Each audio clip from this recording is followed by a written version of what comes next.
את האובייקט שלי להיום. את לא גולשת על הברכיים? רק בחוף, מעולה. יש לנו case study, לייב. יופי, מתחילה מפה. כן, כמובן. זה אחד על אחד, זה קורה גם. שימי לב מה אני רוצה שתעשי. דבר ראשון, מה שאני רוצה זה שאני נותנת לך את הסימן, אוקיי? את רק נכנסת למצב נמוך של הגנה. אוקיי? הופ, מצב נמוך של הגנה. יופי. כרגע אני לא מאירה על ידיים, עוד מעט נדבר על מיקום ידיים. בסדר? עוד פעם, הופ, נמוך, בדיוק, יופי. לאט לאט אני מוסיפה, אני אומרת לה, תיגעי ברצפה. יש? הופ, רק לגעת ברצפה, בדיוק. ולהישאר שם שנייה, והופ, לגעת ברצפה. והופ, נמוך, יופי, יאללה, חזרה. 1, 2.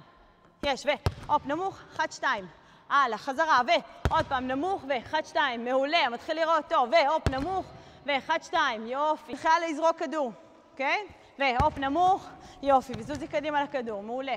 והופ, נמוך, וצי, יופי, וקדימה חזרה, וצי, הופ, נמוך, יופי, ואיפה הנגיעה ברצפה? ונגיעה ברצפה, צי קדימה לכדור, יופי, זה לא אישי, זה קורה לכולם, גם לי. יש עוד פעם, נותנת לסימן, נמוך, בדיוק, הלאה, חזרה. יש? יופי, והופ, נמוך, וזוזי קדימה לכדור, בדיוק, חזרה. אני ממשיכה, עוד לא כדור נכנס, כי זה עוד לא תנועתי מספיק. הלאה, חזרה. חזרה, חזרה, בסוף נעשה מתיחות. והופ, נמוך, בדיוק, וברכיים, יופי. ומה אני רואה שהיא עושה? מגיעה, נעמדת, ויורדת על הברכיים.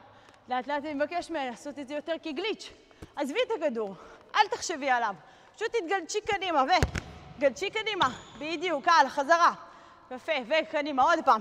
גלצ'י קדימה, יופי. וזה מתחיל להפחיד אותה כי היא מתחילה לזוז קדימה. אתם לא רואים שלך עכשיו? יש, עוד פעם, וקדימה, נמוך, נמוך, קחי את הגב לאחור.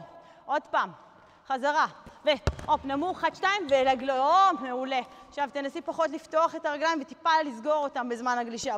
ועוד פעם, נמוך, הלאה, נקסט, לא נורא, והופ, נמוך, יופי, וגלישי, יופי, מעולה, וחזרה, בראבו, בראבו, בראבו, והופ, נמוך, יופי. ואני בכלל לא מתייחסת לזה שזה לא קדימה. ועוד פעם, נגיעה ברצפה, זזה קדימה, טוב מאוד, הלאה, חזרה. יש, והופ, נגיעה ברצפה, תנועה קדימה, מעולה. קחי גב אחורה.